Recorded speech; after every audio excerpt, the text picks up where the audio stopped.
So I'm stupid.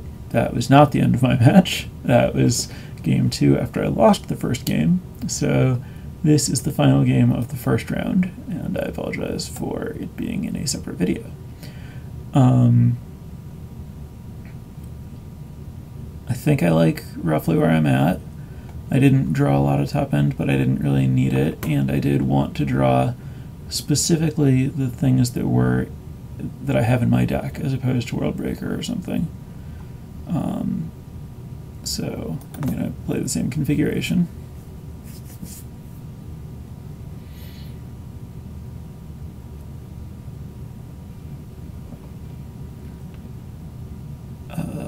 This hand looks pretty good. I have a lot of early interaction that can double as mana to get me into casting this stuff that unlocks the rest of my deck. Opponent's mulliganing on the play.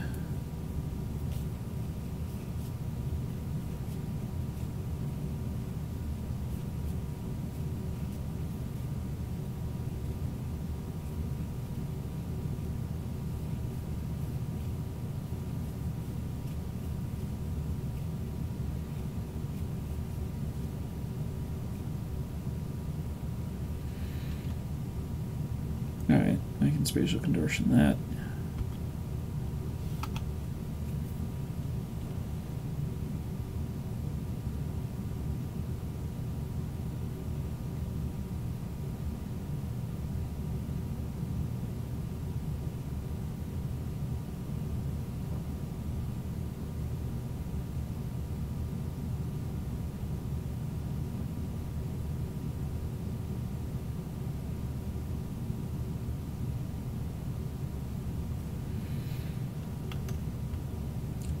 This is a hand where I can imagine activating Seagate Wreckage at some point in this game.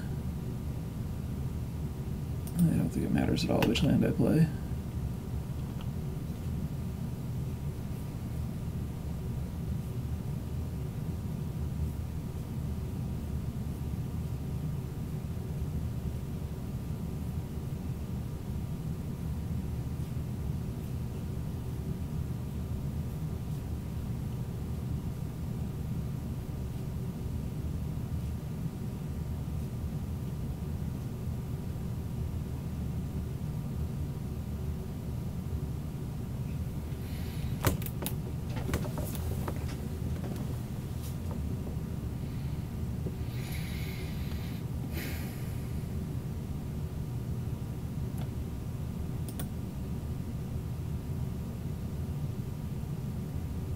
Okay, so I believe that I want to kill the Abbot because it can do the most damage.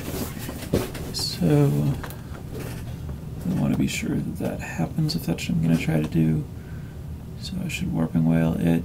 The alternative is to pass, see if my opponent plays Hordling Outburst, which I would want to counter since I don't have a sweeper. Yeah, I guess that's best. And then if my opponent doesn't play a spell, I can just Warping Wail Zergo. Or not Warping Wail, Spatial Contortion. If my opponent plays a Nissa, then I can Warping Wail Abbot.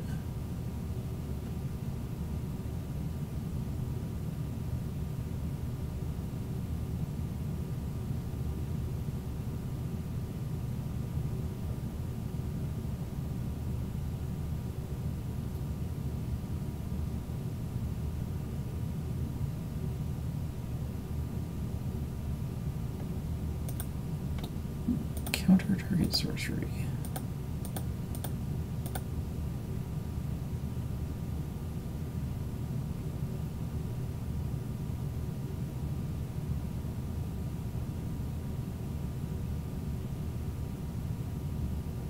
Still take a pretty big hit here, but I think that's better than letting my opponent get a wide infrastructure that I don't have a good way to fight.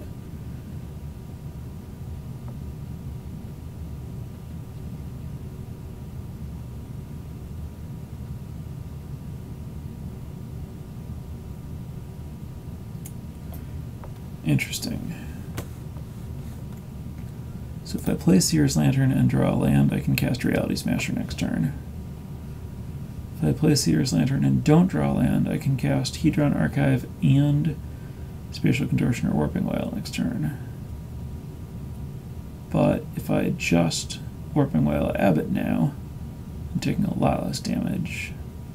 Or I can just pass and have the same line that was available to me last turn. And then if I draw a land, I can play Archive and have the other removal spell up. I think I'm supposed to just play defense here.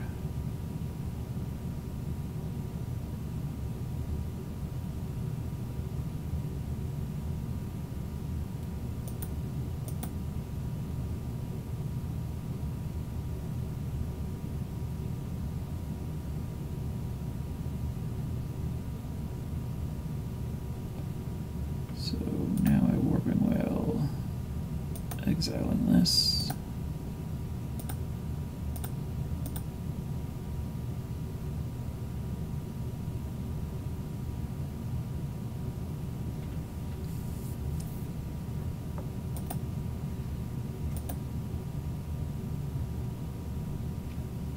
Now there's a Nissa around, but Nissa's not terribly threatening when I have a Reality Smasher coming. Take 2 from Zergo, but that's fine.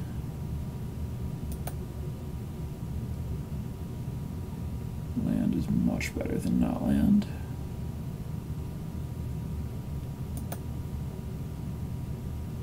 Perfect.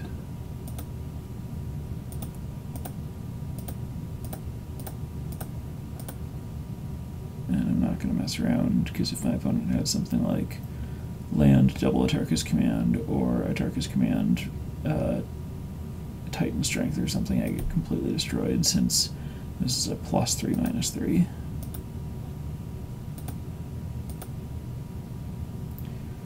Has the cost of letting my opponent hit me with a dashed Zergo, but I'm willing to pay that.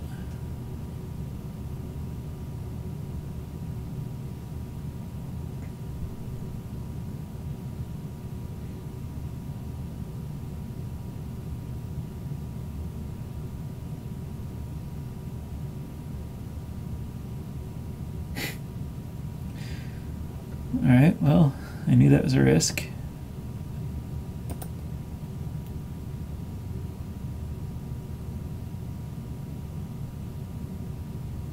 So, let's see. I can play Seer's Lantern and Thought-Knot Seer, or I can just play Reality Smasher and attack Nissa. I think I like getting rid of Nissa.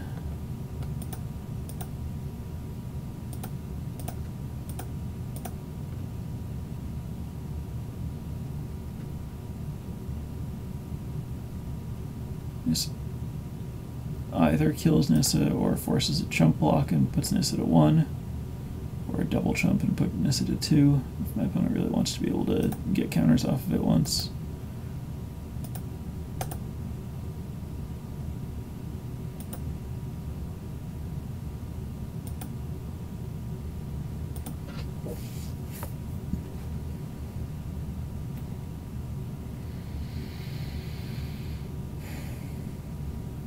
So land dash Zergo Bushwhacker, or just cast Zergo Bushwhacker is 2, 5, 6, 7. It's pretty bad. Hope that doesn't happen. Alright, that is actually much less bad for me. That did what I needed it to do. And ate my opponent's turn. Now my opponent casts a Zergo that can't attack, has 1 card in hand that I get to Thought-Knot Seer, and then my opponent has no pressure.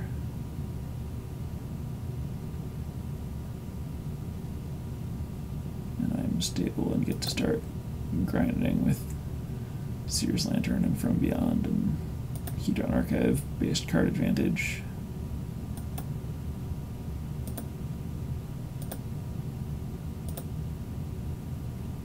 And I'm even pretty close to Seagate Wreckage.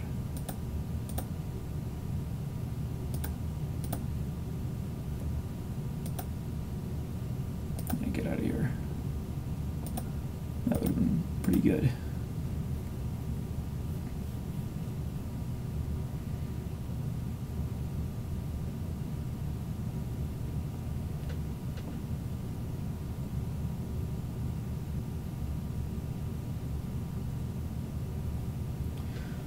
A little premature, but I guess if that was a blank, my opponent was not getting back in this game. And, like, they see Seagate Wreckage, so either I have something too big to cast, which will win the game when I get any amount more mana. 1, 2, 3, 4, 5, 6, 7, 8. Yeah, I mean, that casts anything in my deck. And then once that's empty, Seagate Wreckage starts going. This was definitely not going to be an easy game to win if that draw was a land or anything not great. Basically anything less than Nissa. So, that is actually my first match.